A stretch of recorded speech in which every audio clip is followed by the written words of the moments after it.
Ngayong Martes Santo, mahaba na ang pila ng mga pasahero sa NAIA Terminal 3. Ngunit kahit mahaba ang pila, mukhang mabilis naman ang galaw nito. Kumustahin natin ang lagay ng sitwasyon doon mula kay Mav Gonzalez. Mav, good morning. Good morning, Susan. Tuloy-tuloy na nga ang pagdagsa ng mga pasaherong magbabakasyon sa iba't ibang lugar dito sa NAIA Terminal 3.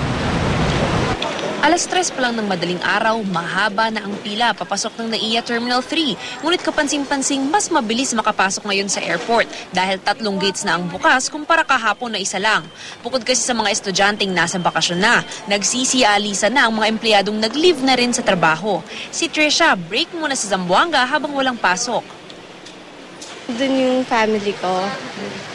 Masaya kasi wala nang stress. Free na to do what we want to do. Mag-relax habang bakasyon sa med school.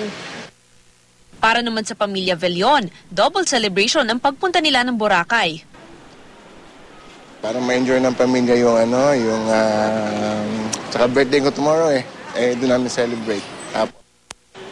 Bukod sa bonding ng pamilya, panahon pa rin ng pagninilay at paggunita sa sakripisyo ni Jesucristo para sa mga Pilipino ang Semana Santa.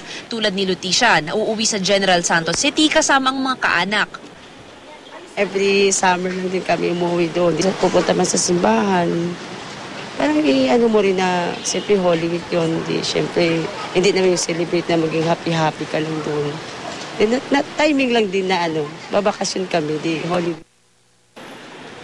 Pati mga foreigners, sinulit ang holiday para masilip ang iba't ibang tourist destination sa Pilipinas.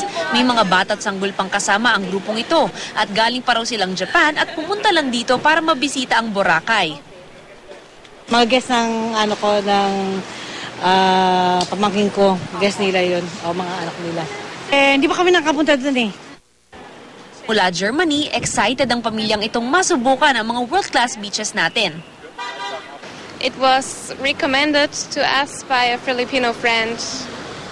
And yeah, everybody says it's beautiful. We're looking forward to going to the beach and to seeing the underground river, of course. So how different has the Philippines been? Because I know that it's really cold in Germany.